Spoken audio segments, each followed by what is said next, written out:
Lee, aka Mr. Create Leverage, always creating leverage. This is the Create Leverage podcast where financial literacy meets social issues, where social issues meets entertainment, and our ultimate goal is to uplift and inspire fallen humanity. Our ultimate goal is to uplift and inspire fallen humanity. First thing first, we want to give a shout out to our sponsors, Creative Toys. Always remember Create with a K. And shout out to my book, man, From Prison to a CEO, A Hustler's Guide to Starting Over. This is a must read. It is a self-help book to inspire you, to give you some encouragement, to, if you execute on the information, then you'll be great. If you don't, then, that's a whole nother story. Everyone knows I like to start off my podcast with asking the viewers and the listeners and my guests, how is your mental health?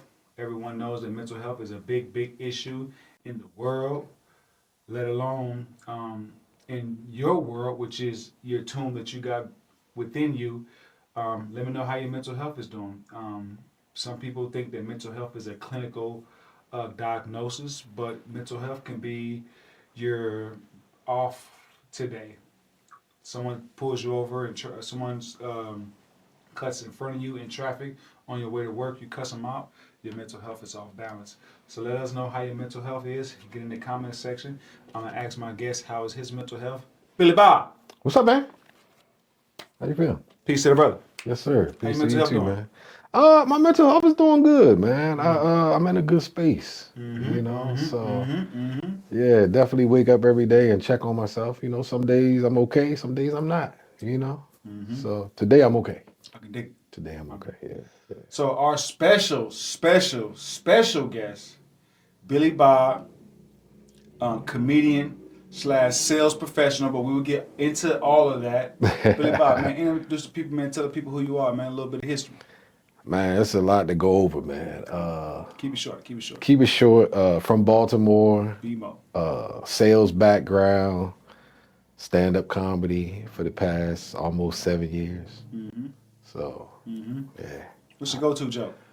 Go-to joke? I think every time I hit the stage, I normally joke about why my name is Billy Bob, because people always wonder, like Billy Bob. They don't be expecting me to come out when they say Billy Bob. So I think I always address that. That's always my first joke.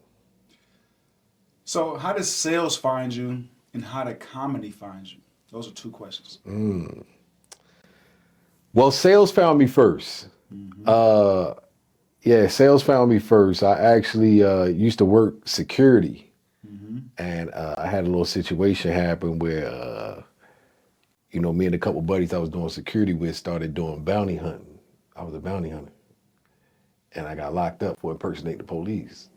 We all did. All of us went to jail for impersonating the police. We ain't impersonating the police, but they said we was, you know what I'm saying? And after that situation, I was like, man, I don't want to do security, nothing dealing with law enforcement at all, you know what I'm saying? And so this was back when you get a job in the newspaper. So I go to the newspaper, I'm looking for a job, you know what I'm saying? And I found this ad, and it was like, you want to make a lot of money? And I was like, hell yeah, I want to make a lot of money, you know what I'm saying? Yeah, so I responded to the ad. And the job was sales, and they offered the training. I jumped into training, and that's how I started. And I was like 19 years old. So they taught you how to sell? I mean, like the fundamentals of their program? Yeah, they teach you how to sell what they want you to sell. Yeah, and that's the case for any sales job. I feel like any sales job you ever get into, they're going to train you on how to sell their product. What's one technique or one thing that they taught you back then that you still remember, let alone use now? Asking questions. Asking questions. Yeah, questions is how you sell things. Questions is how you sell things. Yeah, if you're not asking questions, you're what they call feature dumping.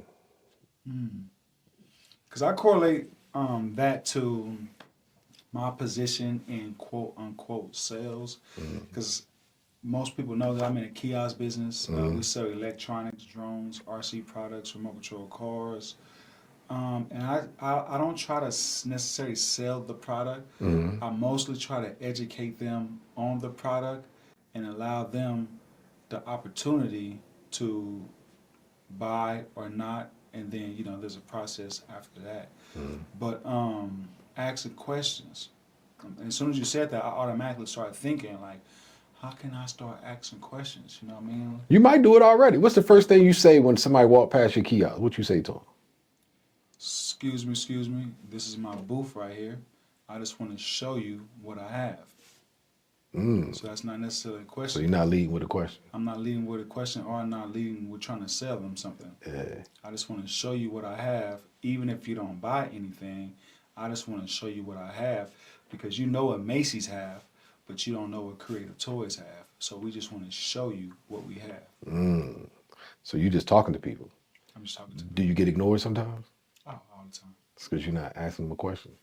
So conversation goes back and forth. It's dialogue. So I say something to you, and out of courtesy, you say something back to me. Like, you ever walk up to somebody and say, "Hey man, let me ask you a question," and they stop and say, "Yeah, what's your question?"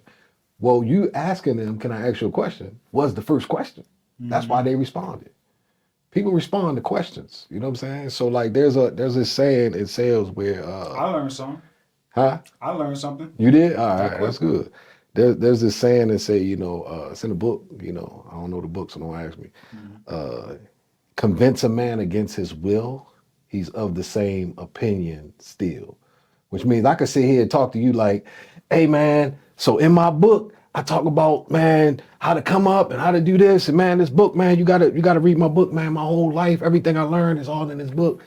And you might be like, "All right," you know what I'm saying? But how that benefit me? You know what I'm saying? First, I need to know, can you even read? Hey, how you doing, sir? Do you read books by chance? Question. It's a question. If he say, "No, I don't read books," that's probably not my customer. That's probably not my customer. Every customer ain't yours. You know what I'm saying? Right. So you gotta put your book back right. So you gotta find out, first of all, is this my customer? Not everybody's your customer. Gotcha. So I gotta find out. Like, say if I'm in the mall selling shoes, somebody ride through in a wheelchair, I ain't about to, his feet got amputated, he diabetic. You know what I'm saying? He ain't about to buy no shoes, but I'm gonna pitch him anyway. Like, I can't do that. Gotcha. He's not my customer. He's not my customer. Yeah. And everyone is not your customer. Everybody ain't your customer. And you got to know who your customer is. That's why when anybody start like marketing, and I'm probably jumping ahead, but when anybody start marketing, they first thing they ask you is, who's your target audience? Who you trying to reach? If you say, "Oh, I'm trying to reach everybody. I'm trying to reach the world," you're not going to sell. You know what I'm saying? Like, you got to know exactly who going to buy your stuff. And that's funny that you mentioned that, right? Because whenever I'm training an employee, I always explain to them the importance of understanding your demographics. Because my demographics might not be the same as your demographics, and Right. I always have to explain to them that, especially if it's like someone that is not of African descent, meaning that they're not black. I always have to let them know that I'm not racist. I'm prejudiced. There's a big difference between being racist and prejudice. Racist is, I don't like you because you're race. Prejudice is, I don't like you because you wear those glasses. It's just, prejudice is just two different things. And I say all that to say, because I let them know that who my demographics is, who I sell mostly to. Now, I try to sell to everyone. Well, I talk to everyone, and I try to, because I'm in the kiosk business, so everyone that walks by, I say something to them, right? But I let them know that I mostly sell to black people and women.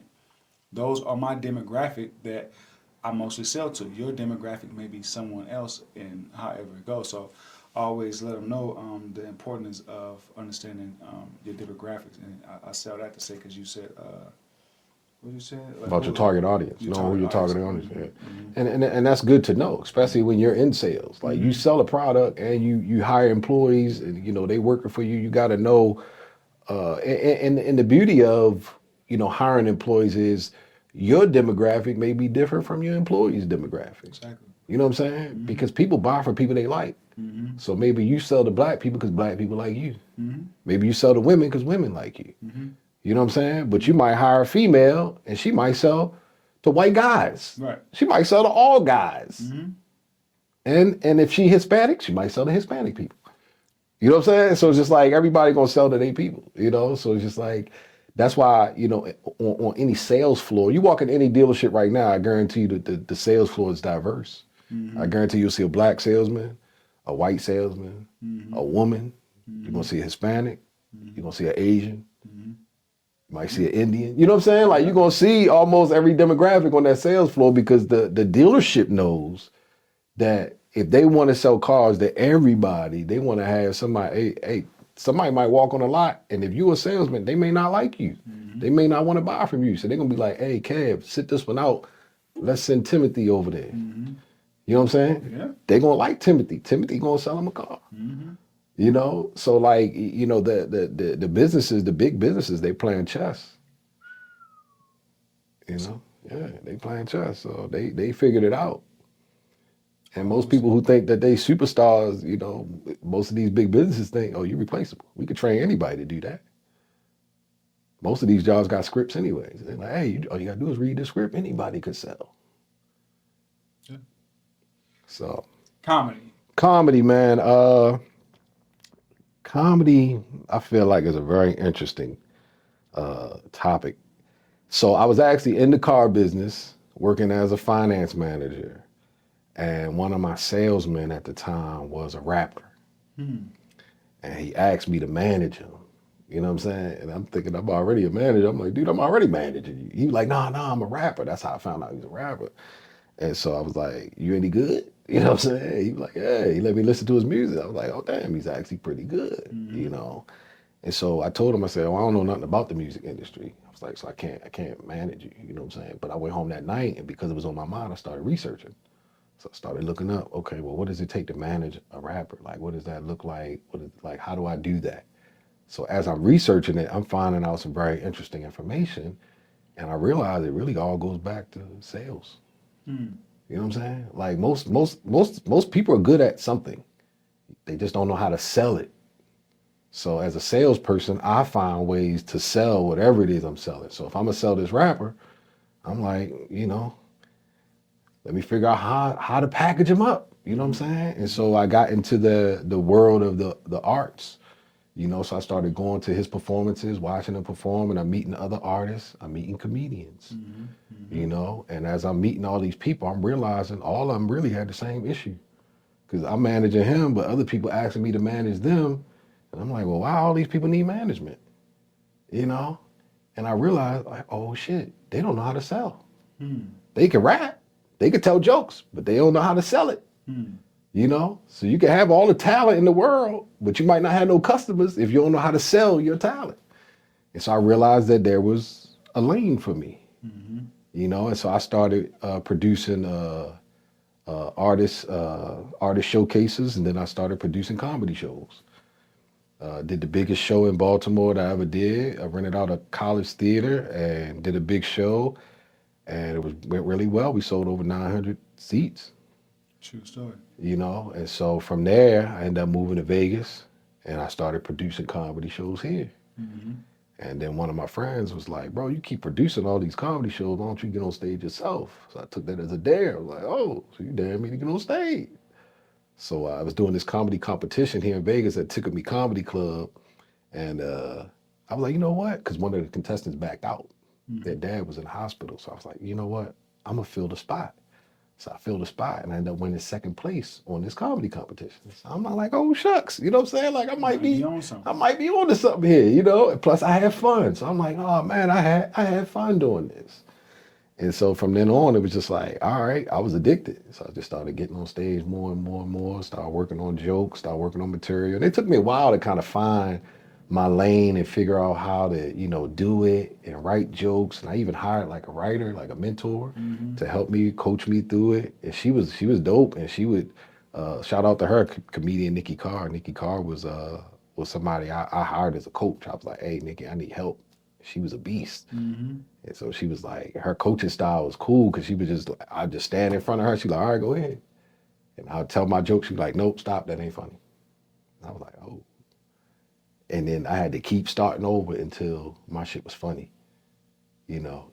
And it was like, you couldn't move to the next joke until that joke was funny, you know. And so that taught me how to kind of, you know, be in the room, be in the moment, and know that you have some go-to material in case crowd work don't work. Because I always relied on crowd work. It was almost like I could be in the room, I could be in the moment. So I see something, I'm gonna say something. You know what I'm saying? My observation game was crazy. So I just felt like, all right, cool. But that was comedy. I still do it. I don't have as many years in comedy as I have in sales. So sales is still my money maker. Comedy hasn't made me as much money as sales has made me. You know, plus I still know a lot of people who need help selling their product, selling their service, selling their talent. They still need that help. So it's like, as much as I want to produce comedy shows and get on stage and do a lot of comedy, it's like I know my money is coming from helping people sell their stuff, because that's something I've always been good at. So No, I can dig it. yeah, And that encompasses conversation, and that goes right with the next question. At what point did you realize conversation itself is a skill that pays? ooh. So my very first sales interview I went on, I thought it was a one-on-one interview. I get there, it's a group of people. It's probably like 20 people in this room. You know what I'm saying? I'm thinking I'm showing up for a one-on-one interview. I get in this room, it's like 20 people. We all sitting there with our shirt and ties on, ready to be interviewed. And out of nowhere, man, this guy walks in, looked just like a salesman. He's suited up. He come in, he's like, hey, I got a truck full of horse manure outside. Fresh shit. He was like, who wants some? And I'm like, I'm sitting there like, this gotta be a joke. What's going on? He goes around the room, asks everybody individually. Hey, sir, I got a truck full of shit outside. Do you want some? I was like, nah, I'm good. Went to the next person. Hey, I got a truck full of shit outside. Do you want some? They like, nah, I'm good. Man, by the time he got to the 15th person, the dude was like, hey, man, my dad actually is a landscaper. And he buy fresh horse manure. He was like, how much you want for it? And the guy stopped right there. He was like, all right, I ain't selling no shit. Ain't no truck full of horse manure outside. I just wanted to show y'all that if you talk to enough people, you can sell anything, even shit. And I was sitting there like, yo, and that was the moral of his story. The moral of his story was, I don't care what you selling. If you talk to enough people, somebody will buy what you selling.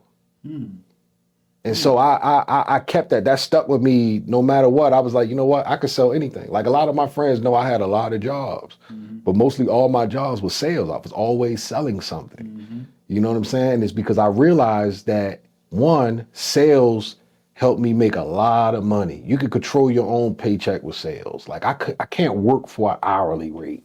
Like, it's just not enough. If you say, hey, bro, I got a job paying $30 an hour, I'll be like, bro, that's not enough. 30 times 40 hours a week, man. You know what I'm saying? Like, that ain't enough. Like, I had to have commission. You know what I'm saying? That way, if I say, all right, look, I want to make 20 grand this month, I know how much I need to sell to make 20 grand this month.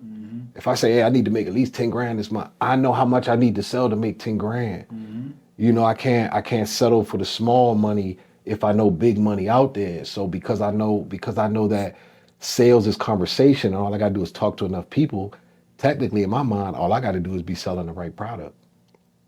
Gotcha. If I'm selling the right product, like, I know I can sell that to somebody. Somebody gonna want it. Yeah. You know, and if I believe in it, somebody else just like me gonna believe it. So that's why I try to sell the best of whatever it is I'm gonna sell. But, you know, I try to help people adopt that same mindset. I can dig Yeah. it. No, for He said real. I could dig it. I can dig it. Yeah. At what point, what was a failure early on that shaped your sales today? Ooh, probably not selling. Not So I used to have this thing when I started selling cars, right? I used to have this thing where I would go outside. You know how people come on the lot, they start looking at cars. You know, nowadays it's different because, you know, people can look online. So by the time they come to the lot, the dealership, they already got an appointment or something like that. But back in the days, you know, you just had to walk outside. Somebody walk on the lot, they want to see it. They got to talk to you to find out the price and all that. So I would go outside, be like, hey, how y'all doing today? Can I help y'all? They'd be like, nope, we good, just looking. I was like, damn. I didn't know what to say after that. I was like, damn, they said they just looking. I couldn't get past that. So I was like, every time I would go out there, it's just like, hey, how y'all doing? Y'all need help? They like, yeah, we want to see the keys? They like, nah, we just looking. And then it started frustrating me. I'm like, man, after about 4 or 5 people telling you I'm just looking, it's like, man, what do I say? What do I do? Like, how do I get past this wall that people put up to block the salesman out? You know what I'm saying? Because people be defensive when it comes to a salesman. Yeah. And so I started going out there, and I went out there one day, and one guy was like, yeah, man, I'm just looking. And I said, let me ask you this. Are you looking to buy, or are you buying the look? That man chuckled. He chuckled. He was like, I like that, man. He was like, actually, let me see the key to this right here. And that brought his wall down. And I realized then, I was like, oh, shit.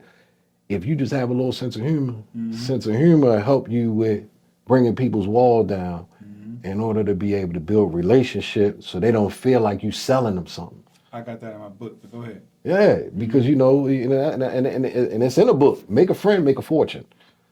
You know what I'm saying? So, like, if I could make a friend, I can make money off the friend because I have something that can help them. You know what I'm saying? Like, sales is all about problem solving. It's like, if I have a solution to your problem and I can sell it to you, I can make some money. You know, so if they come on that lot and I could get their walls down enough to be able to show them, hey, look, I'm just like you, bro. I'm here to help you make your purchase. You know what I'm saying? And so I learned to make a friend, make a fortune. So. Why do most people struggle to sell even when they have something of value? Because value's not good by itself. You know what I'm saying? Like right now, I could guess. I haven't read this book, but I could probably say it's a lot of value in it. Would you say? Yes, sir. All right. However, no matter how much value is in here, this book won't sell itself. So value is not good by itself. No. That's why you need a salesperson. Somebody has to make the introduction. You get what I'm saying? Like, somebody has to make, and hypothetically, let's make this up on the spot, right? What would you say is the biggest piece of value in this book? Bet on you or stay broke. Bet on you or stay broke. So does this book talk about how to bet on you? Yes, sir. Huh? That's a chapter. Okay, so if I'm selling this book, this is me thinking like a salesman, right?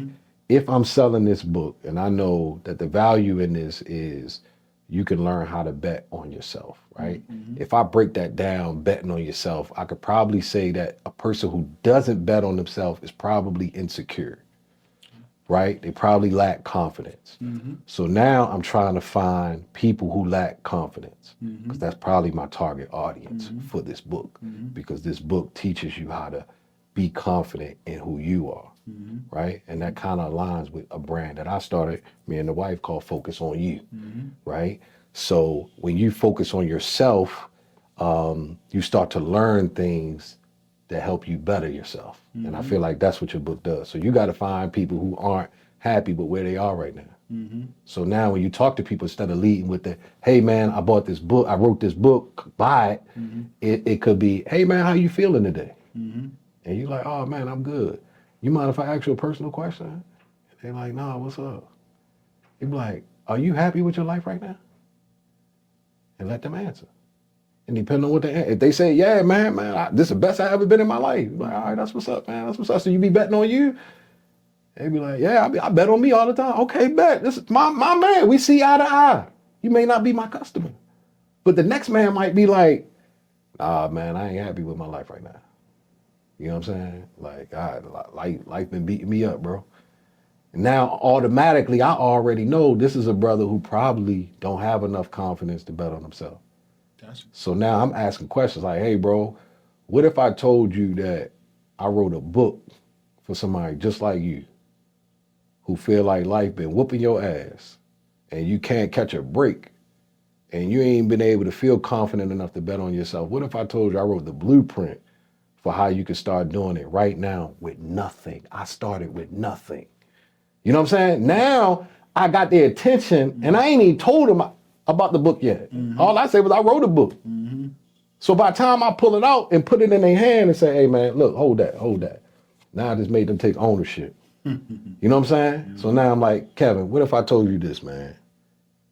This book retail online right now for $30. But because we ran into each other, man, I'm gonna give you a signed copy today for $20. Now they like, oh shit. But this to be the best $20 of your life, Kevin. The best $20 you ever spent. If you read this book, I promise you to change your life. You know what I'm saying? Now the book, yeah, it's valuable, but I built up more value and connected it to you. So now I told you how you could benefit from this book. I ain't just selling you the product. You got to make that connection. If you don't make that connection, you're going to leave money on the table because people don't buy just to support you. Like nobody bought from me just to support me. They bought from me because I was selling something that they needed.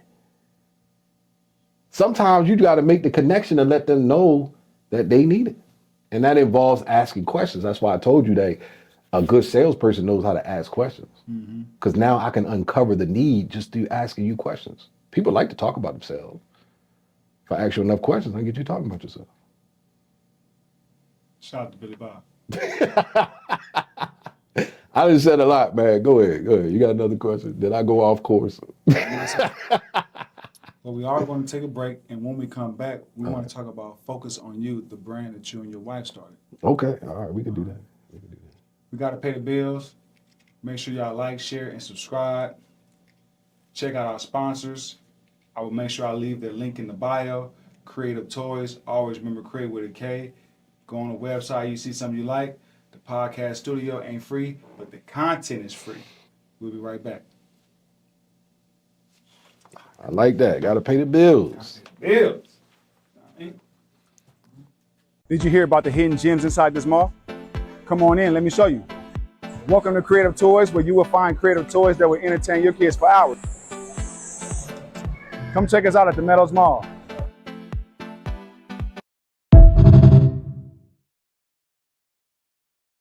All right, y'all. Welcome back. Billy Bob. Yeah. Focus on You. Focus on you, man. Brand you and your wife started. Yeah. Talk to us. Let us know what that means. Man, this brand. First let us know, how did it get started? Man, that's where I was going with it first. I feel like you got to start with the origination. I feel like it started as my personal story, really. You know what I'm saying? It started with me, you know, because being in sales, right, and having this talent or skill that can make you a lot of money could often sometimes be a demise. You know what I'm saying? Because like you can get so busy chasing the paper and grinding and making money, and then you get to helping other people make money and do what they want to do, and then you forget about yourself. You know what I'm saying? And so I became a fat dude, man. I was like over 300 pounds, bro. Hell no. Yeah, I was like 340 pounds, man. And yeah. Just before I know you? Yeah, before we met. When I first moved to Vegas, I was a big boy, and I gained this weight, and I didn't even think about it, you know, until I went to go to the dentist one day, and they wouldn't see me because my blood pressure was like, your blood pressure high, we can't see you. And I'm like, what? And I'm like, whatever. I ain't think nothing of it, you know. So then I go back, schedule another appointment, go back. They check my blood pressure, and they're like, hey, we can't see your blood pressure high. And I'm like, what the hell?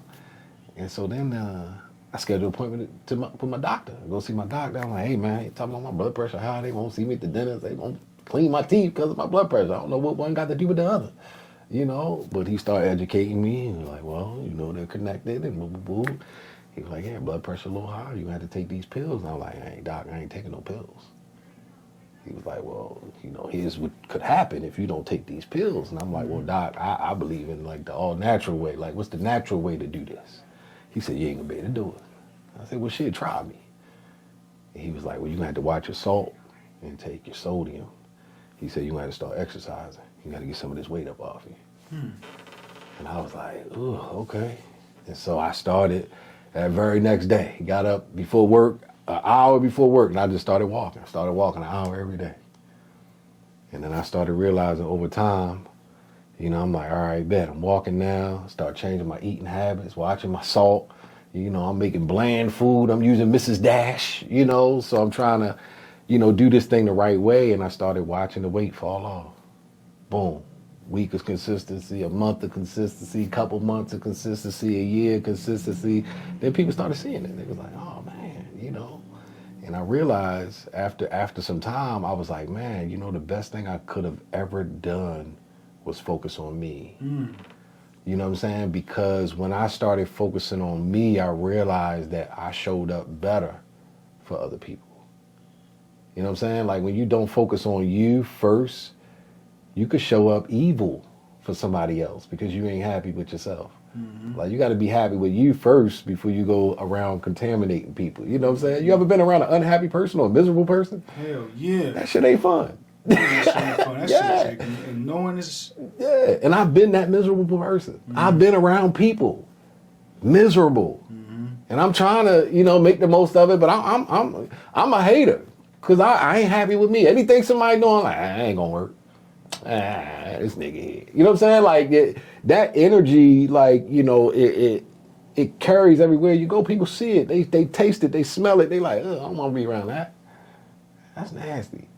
And so I realized that this is a very powerful message, and a lot of people need to see it and hear it because they need to be reminded that, hey, look, I know life can get busy. I know you can have family pulling on you, work pulling on you, all these things pulling on you, all these distractions. We got these phones, and it's easy to forget about yourself, So I was like, man, I feel like if I can make a wearable message to remind people to focus on yourself, because it was me and my wife's journey. Me and my wife, we now work out together. You know what I'm saying? We do our little circuit workout every day together. And that's our little bonding time, workout time. We know, all right, this is our time to put ourselves first. Especially we're raising a daughter now. I got a 1-year-old daughter, about to be 2. And so I want to make sure that my daughter, our daughter, see us focusing on ourselves so she know how to focus on herself. That way we can show up better for everybody else. I like it. So that's kind of the birth of the brand, and we just kind of getting started and getting the message out there. We have some plans to make it bigger, and the message is going to be packaged and delivered all around the world. That's the plan. Yeah, that's the plan, man. It's cool when they do it. It's a problem when I do it. Yeah. You heard that verse? Probably. That's the guy. Nah, I heard it before. Cool. Yeah. Where can I get this at, man? Well, we do have the website up. It's not many sweaters left just because the season started changing, So I got mine on because I felt like, let me wear it. I was like, I'll sweat through this podcast just to wear my sweater, But we got hats, we got T-shirts. We have another design as well. Our website is focusonyounow.com. Gotcha. Focusonyounow.com. Make sure y'all go get y'all some focus on you. I believe in wearing brands that represent something. Yeah. That stands for something. And I'm all about helping the little guy. You know what I mean? Because that little guy might be a big guy. Right. And I'm pretty sure that little guy probably feeds you if you're hungry. Yeah. You know what I mean? Yeah. So I believe in that. So I'm going to leave a link in the description so you guys can click it, or you guys can just Google it and go get it there. But just make sure that y'all, support the man that's doing a good thing, and the brand is called Focus on You. Focus on you, absolutely. Yeah. There you go. All right, back to the sales. How has comedy made you a better salesman? Ooh, how has comedy made me a better salesman? Has it? It actually has. And I didn't realize it because I was using comedy in sales before I even started doing comedy. Right. Because again, like I told you, even when I started using that line on the dealership lot, like when they be like, "Hey, I'm just looking." You looking to buy, or are you buying the look? Okay. I'm trying to lock that in. Yeah, that made people think. They hey, that's funny, man. You know what I'm saying? They laugh it off, and then they let that wall down.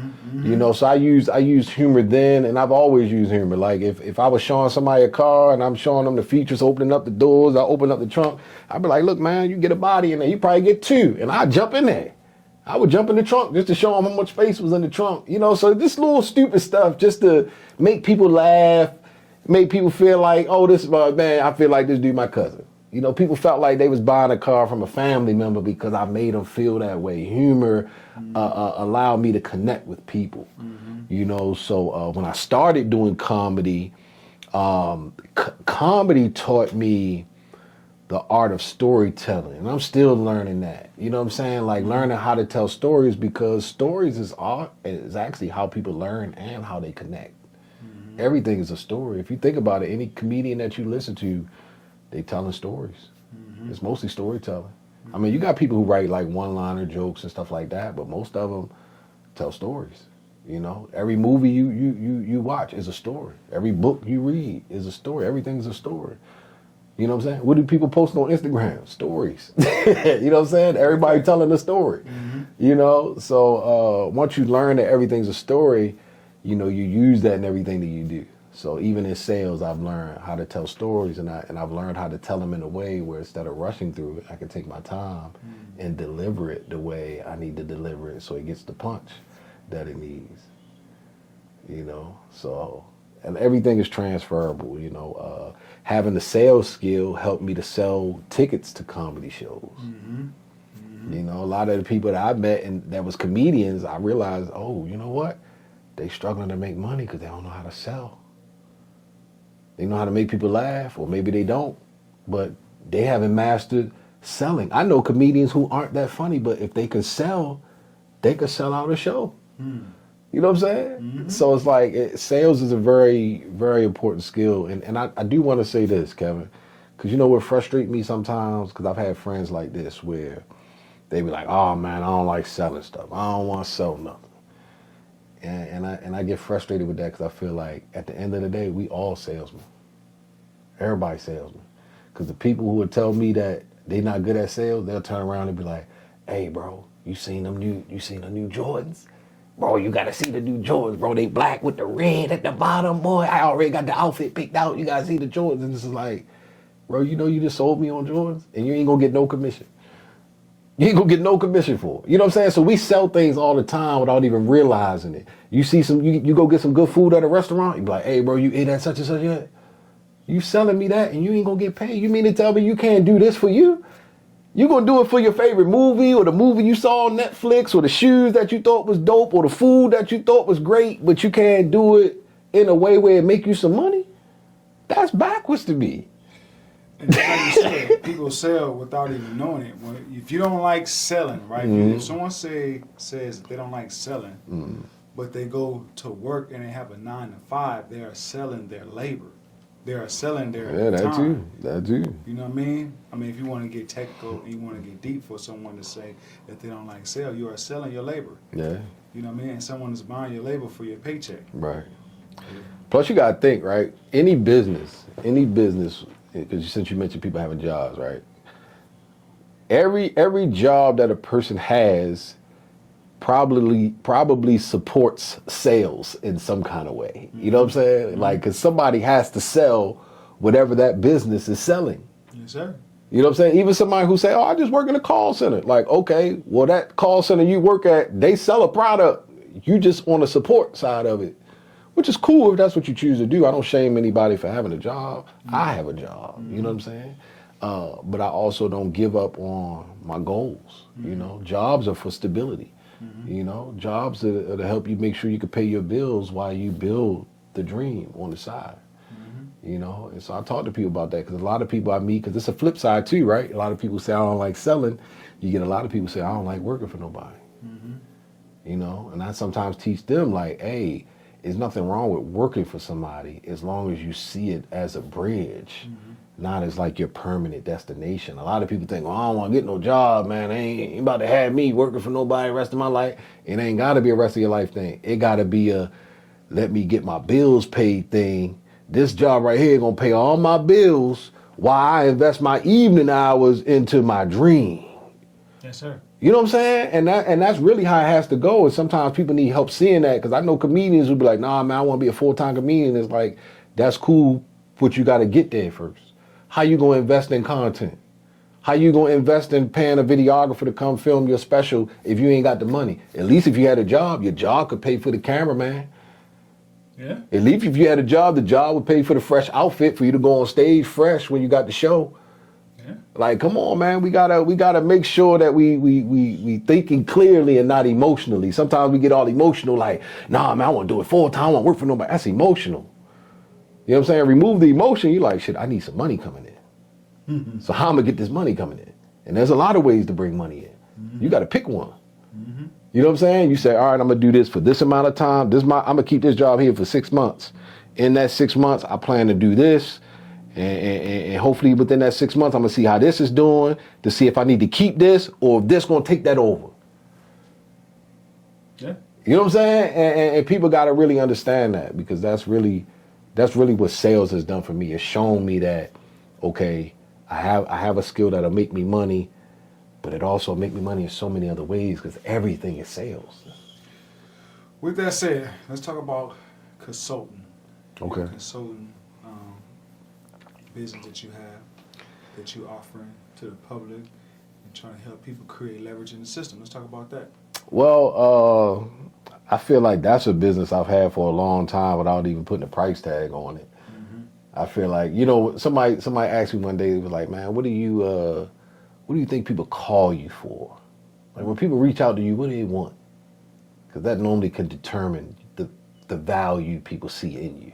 Mm-hmm. And I realized, like, damn, most people call me, they typically need help selling something. Mm-hmm. Or they need help making some money. Mm-hmm. Like, typically I'm like the money ideas guy. It's like either you need help selling something or you need help coming up with a way to make some money. Mm-hmm.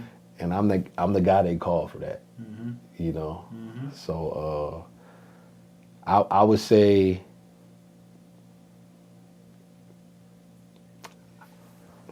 I don't know, I just lost my thought, but D-Zen. Kids, don't do drugs. oh no, I'm not on drugs, I know. man. Damn, man. Damn. Oh, We gee, just that went was to a the joke, man. extreme. That Damn. was a joke, man. What was the question again? The question was... You forgot the question. Oh, the consultant. Oh, consulting. Yeah, I forgot that's what it was. Consultant business. So I felt like I was doing consulting before I even put a price tag on it. But I recently felt like it's something I need to take seriously, because it's a skill set that I have and I've overlooked it. And it wasn't until I started focusing on me that I realized, oh shucks, I've been sitting on this valuable skill set that I built. You know how people talk about put your 10 years in, what is it, 100 hours? What's the hours they say? Put in however many hours, 5,000 hours. I don't know. You know how they say to become good at something, you got to put in like 5,000 hours, 10,000 hours, whatever the hours is. But I was like, I've been doing sales over 20 years. Like, I know what I'm doing. I'm pretty good. It's probably not a place I've ever worked where I haven't become a top salesman. And so I feel like now it's time to take everything I've learned and start giving it to other people. So I have some people that I've helped, for free. I've had some people who paid me to help them. But I like teaching people. I like teaching people how to make money. I like teaching people how to sell stuff. I feel like it's a very important skill. If you learn it, you'll never be broke. People are always looking for salespeople. That's why I've had so many jobs. I had so many jobs because jobs are easy to get. You know what I'm saying? Like, I've ventured out and did the entrepreneur thing. Like, I opened up the comedy club here. It was during COVID. So I opened up the comedy club. Well, the comedy club had to close down. I'm like, all right, let me go get a sales job. Got to build the money back up. It's easy for me to just, at any given moment in my life, I can get a job, because everybody always needs somebody to sell something. Word is bond. Sales where the money at. So if I could help somebody who is good at something sell more of what they're good at, that's what I would love to do. So I feel like that's where the consultant comes in. So if somebody is out there and they feel like, hey, you know what? I'm good at this. I got this talent, but I'm struggling to make the money off of it. Give me a call. Hit me up. Let's have a conversation and let's see how. And I'm so confident in what I do, I don't have to charge you up front. I'll charge you in the back end. I'll help you make money and then get a percentage off of it. I like it. That's how confident I am. So That's hella confident right there. yeah, because I mean, there's always a way, and some people can't see it, and that's why I always use this line. Make sure you have somebody in your life who can see what you can't see, because we all got blind spots. I got people in my life who can see what I can't see, and so everybody should have somebody in their life who can see that thing that they can't see. They may be overlooking it, they may be overthinking it. And they need somebody who can pull them up and say, hey man, if you just do this, if you make this tweak. And that's why I'm a firm believer community is important. And I was proud of you, man. Kudos to you right now, because you built that Create Leverage community. And I don't know if you know how powerful that is. You have over 100 people in a group. You know what I'm saying? Like, you built community, and community is important because no one person can do it by themselves. Big facts. You get what I'm saying? Like, there's no way you could be at your toy store 365 days a year. You need an employee. Imagine if you said, no, I ain't hiring nobody, I'm doing all this myself. Like, yeah, set yourself up to fail. You know, so hiring people, helping other people, finding out what other people are good at and be able to use those resources, bringing them all together. Mm-hmm. You know? Yeah. Most of our favorite shows have multiple writers on them. Mm-hmm. Because not one person's the best writer in the world. Like, oh, this person wrote it. This is the best writer in the world. Like, no. A group of people come together and say, hey, let's write this. Hey, you good at this? Oh, you can write the drama? I can write the comedy? You can write the action? Oh man, let's put these together, man. You gonna insert drama on this scene. You gonna bring the action on scene. You gonna bring the comedy on this scene. Like bro, you start working together and you build from there. People trying to build by themselves, man. I feel sorry for them. Yeah, I feel sorry for them. You ever pay attention to the whistle? What whistle? Yours? The whistle. The whistle? The whistle. Have you ever paid attention to the whistle? Whenever somebody. Oh yeah. Normally people do that like when the pastor preaching and he say something good, they be like. The whistle means something, brother. That mean I just said something? Anytime, just pay attention to the whistle now. Now that you are aware of the whistle, pay attention to every time you hear the whistle. Well, you know, I grew up in church, so normally if you get a whistle, that means the preacher saying something good, and the preacher like to get a little offering. So he like to get a little offering. So if he hit a punchline, man, gonna hit his hand a little bit. Yeah, if I hear another whistle come from you, I'm gonna need a little offering. I like that. I need a little offering. No, I just like that. No, but I have heard the whistle though. I've heard the whistle before. I just never What I'm saying is, labeled it. Now that you are aware of the whistle, pay attention to the whistle. Okay. The whistle means something. When somebody would hit a punchline and somebody, the whistle means something. Okay. Billy Bob, I want to thank you for coming to the show, blessing the platform with your expertise. I wasn't done yet. I still had a whole lot more I wanted to say. Can I get it off my? This is really like a therapy. So I ain't been to therapy in a while, so I wanted to come in here and just get it all off my chest, man. You mind? Make yourself at home, my brother. Huh? Where you start? Nah, I'm joking, man. I'm going. I like your shirt though, man. That's nice. Thank you, man. This Yeah. thing, man, Forever 21, man. The Forever 21, man, went out of business, man. Ain't up over there no more. I love Forever 21, man. Yeah. Things cost $4, man. $4? No. Oh, I'm about to say. They had going out of business. All these linens, man. All these linens, man. Man, $4, man. This motherfucking pack of y'all. Is that a thing? Is that a thing? You got that Egyptian cotton. The Egyptian cotton. Yeah, that's nice though, man. But I appreciate you having me, man. I do want to give you your flowers too, man. Not in the physical sense, but in the metaphorical flowers. You know, I feel like you've done a lot, and I said it before we even started recording. I feel like, you know, from the DM on Instagram when you first got home. You know what I'm saying? Because your book is called From Prison to CEO, and I actually watched that happen.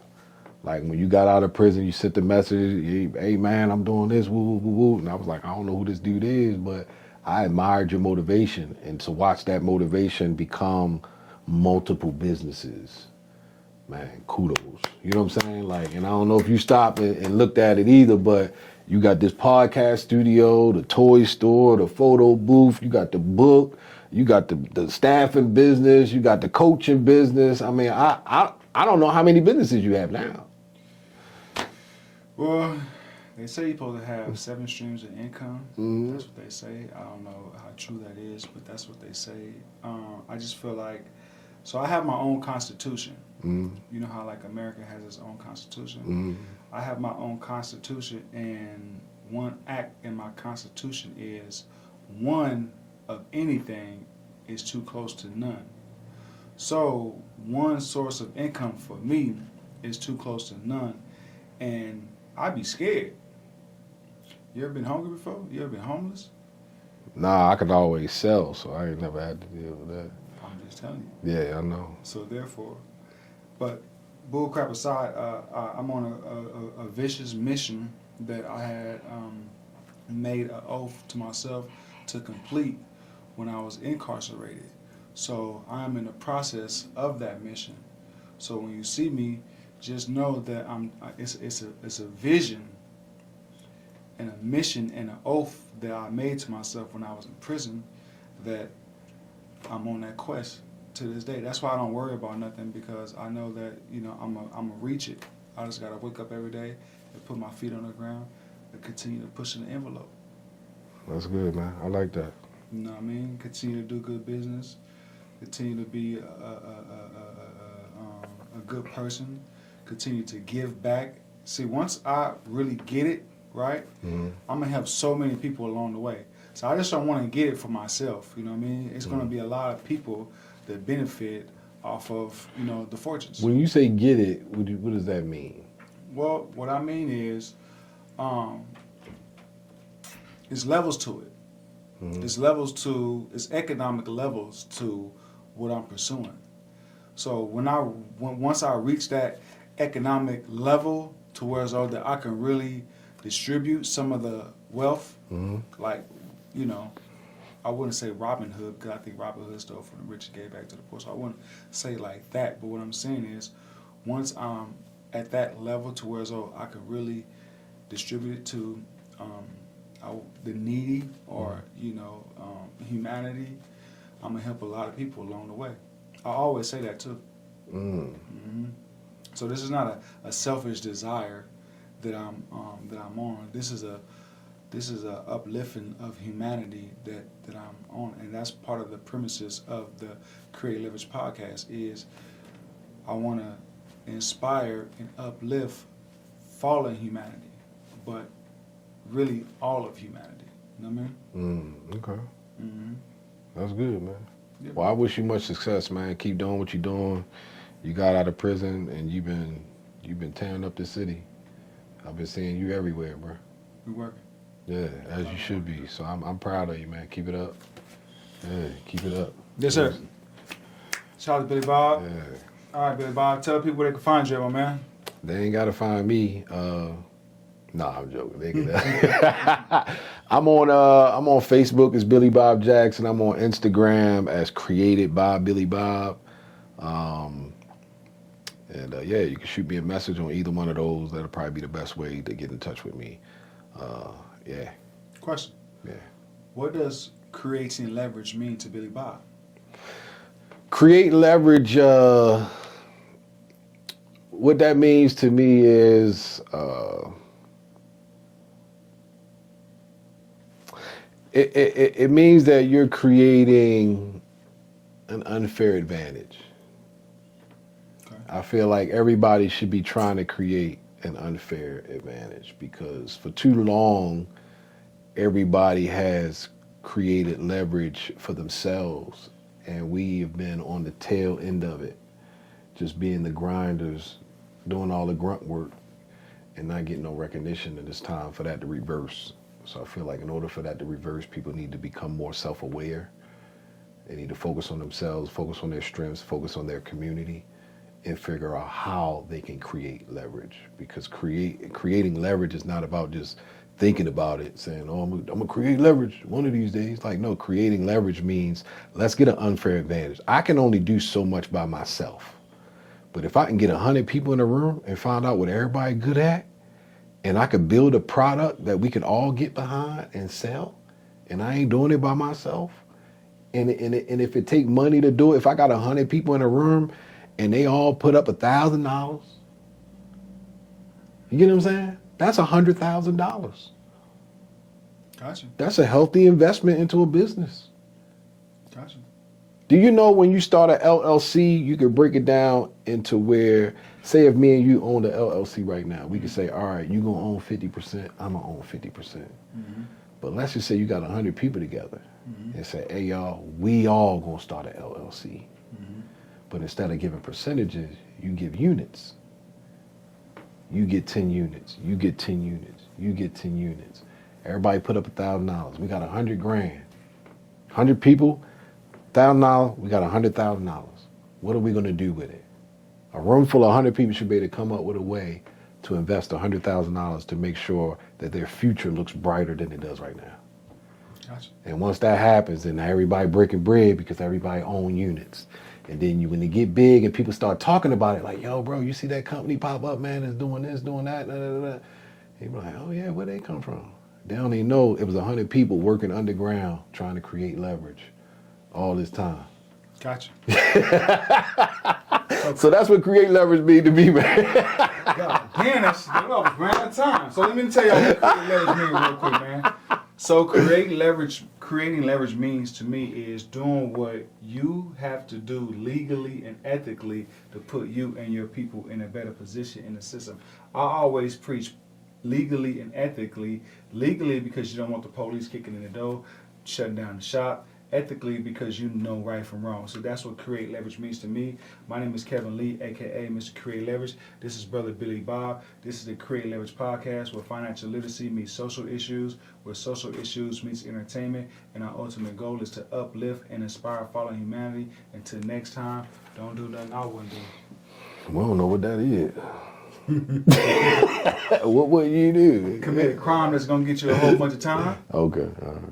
That's off the bat. You should say that at the end. Hey, don't commit a crime. What did you say? Don't commit a crime that's gonna get you no time. Don't commit a crime that's gonna get you no time. Anytime, a day, a year. Hey, and listen, if you are a person who has a business and you need help getting your message out there, make sure you hit up Kevin Lee so you can get your a podcast studio session, because this is how you build authority. This is how you build an audience. You book your session here in the podcast studio and you come talk about what you do and talk about the benefits of what you do so people can find you.